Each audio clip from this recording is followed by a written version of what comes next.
And let's take a look at some of these examples. If you just browse through some of these, first of all, you're going to notice that the infographics are fairly colorful. It looks like they use different graphics, different icons, different imagery, and the text, there is text there, but you'll notice that the text is kept to a minimum. If there are paragraphs, there's just a short paragraph and that's it. So we're not looking at a lot of text, we're looking at a lot of facts and information put through and presented in a visual or a graphic form, okay? And you'll notice that there's not a lot of photographs here either. That's something else to keep in mind, okay? So infographics will all start with a title. You need to make sure that you have a title that's clear enough so that you know what you're talking about. An infographic of infographics, shades of poop, whatever it is that you're talking about, okay? So that's the first thing. Make sure you have a good title. Infographics are also going to inevitably have a graph. They almost always have several graphs here. For you, you should have at least one graph comparing at least two different things, okay? So if you have an example like this, okay, you're going to see that there are different types of graphs available and different comparisons being done. So you have to have at least one graph comparing two different things.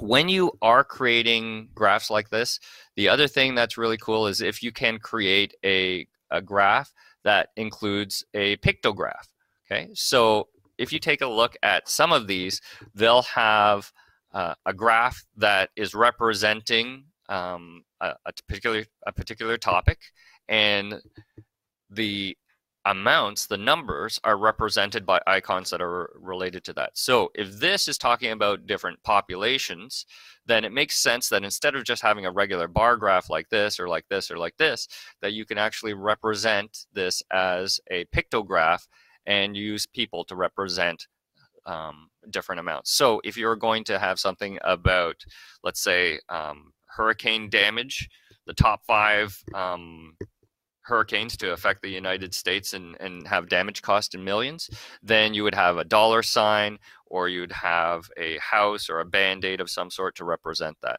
So all of those things can be represented in a graph, okay? So use the appropriate symbols. And if you take a look at all of these, you'll notice I don't see a single photograph. Even this is a piece of artwork, but there are no photographs here. It's actually all icons and graphic imagery, like clip art.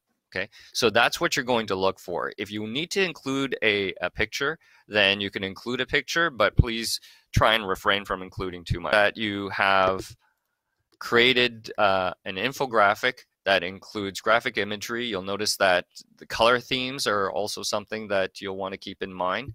So you don't want to have crazy colors, but they may be themed into whatever your particular topic is. Obviously, if you're talking about water or something like that, it would be blue. Or if you're talking about something that's eco-sensitive, it might be green, okay? So judging from your topic, you'll want to choose the appropriate color scheme, okay? So more graphics, less text, and a more iconic imagery as opposed to photographs.